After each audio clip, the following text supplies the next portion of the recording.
see right there, Blue Origin has begun its liftoff into space. Katie, as we're all watching this rocket go up with such force, give us a sense of what those passengers are feeling right this moment. They are realizing just what I said, that it is so hard to leave the planet, and they are going. And you realize that you are going somewhere, and you are just not going to stop until that engine cuts out, and then you'll be in space. They're getting, the G's are starting to build up.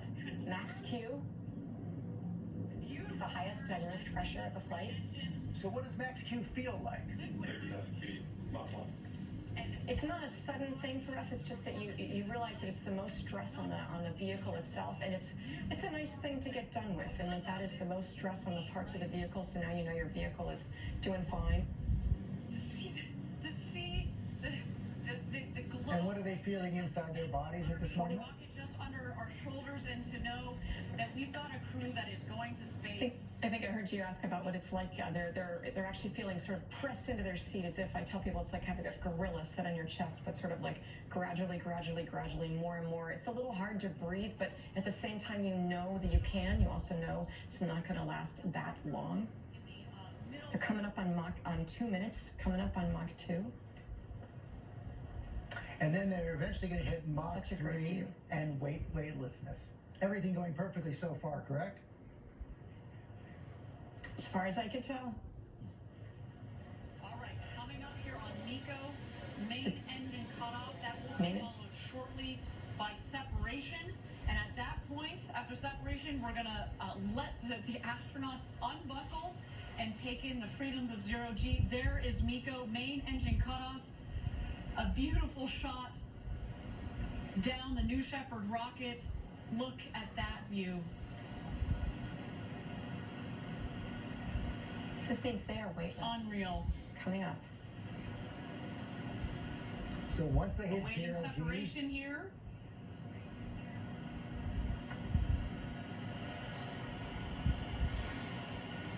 As soon as they got that separation, there was zero G there. And here we are. You can start to see. Stand by. You're going to see the separation of the capsule from the booster itself.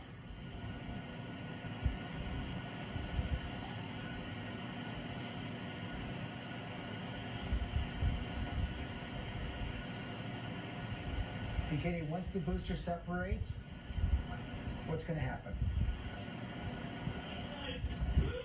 That's when they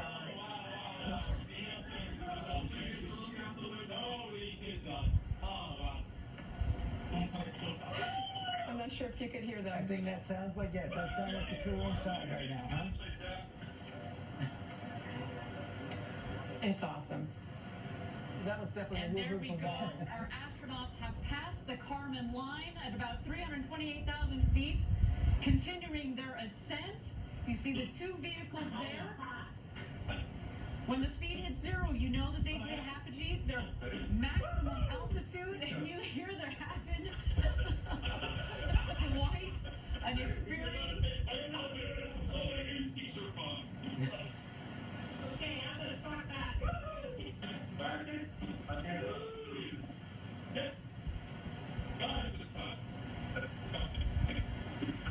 That is a high, Katie, isn't it? Oh, you can hear it in their voices. There's nothing like it. The floating, the flying, you're flying inside the capsule, and the view of the Earth. That combination. And those windows are as big as you are. And I imagine that no matter how many times you practice, it still feels different when it's real. 1 minute warning.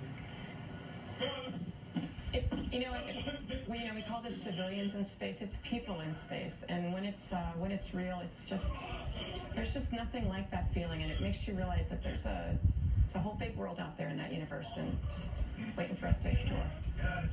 You can see the separation. You see those two ships there. So the booster's on the bottom there. Oh, actually, the booster's probably on the top. Depends on the camera angles, but the brighter one is usually the booster.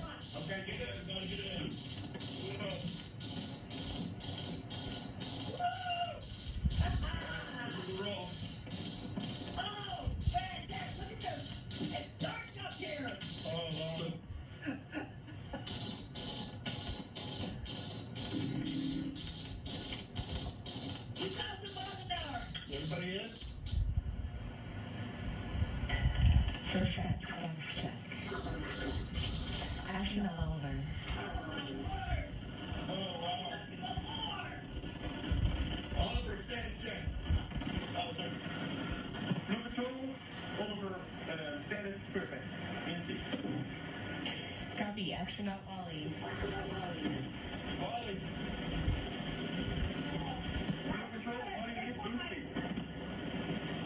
Copy, astronaut demo.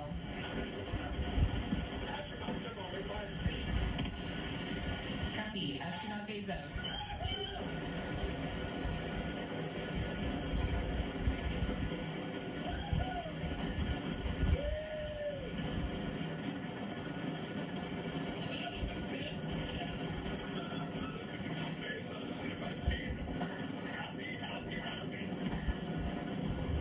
Copy. It sounded like Jeff Bezos saying happy, happy, happy. Right there, it's almost 7 minutes into their flight into space. And Katie, tell people what they're seeing on the right of the screen, what is about to make landfall again. Flight, our booster is about to return to its landing So pad. they're going faster and faster and faster. Now they're starting to slow down, and that's actually we're looking at the booster there. So Right. two things are happening. The booster actually lands before they do, and you see it coming in for a landing, slowing down. It's going to land at about 5 miles per hour, usually right on that launch pad. So that's the booster landing that we're seeing right now. So it can And be they used are again. about 2 miles away. Booster touchdown, welcome back, New Shepard. Wow. A beautiful rocket that provided a beautiful flight to space. What? First up, your booster has landed. Bullseye for the booster right there on the launch pad. They were happy to hear about the booster. To be able to hear them, they're so calm, excited, but yet so calm. Very happy crew up here, I want you to know.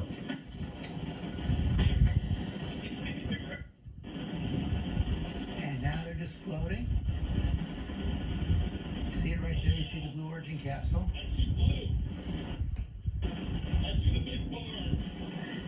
Stand by drogue. Stand by drogue. Stand by name. Stand by name.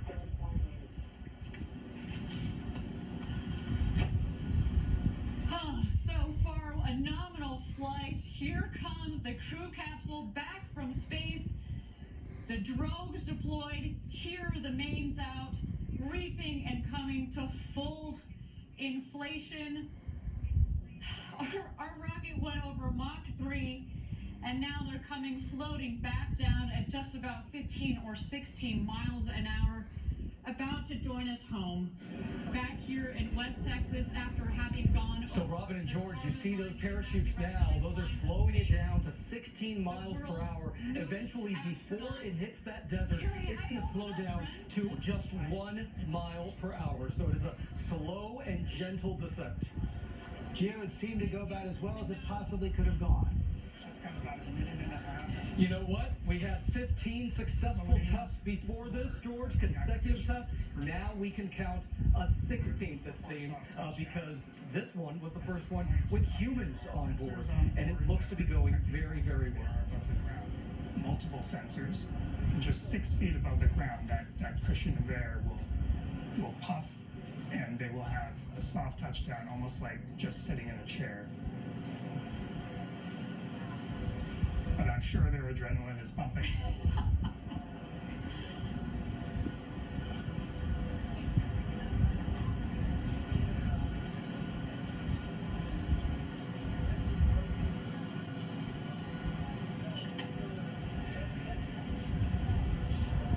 What a gentle float. And George, if you can see the capsule there, it's looking a little bit... Touchdown! Well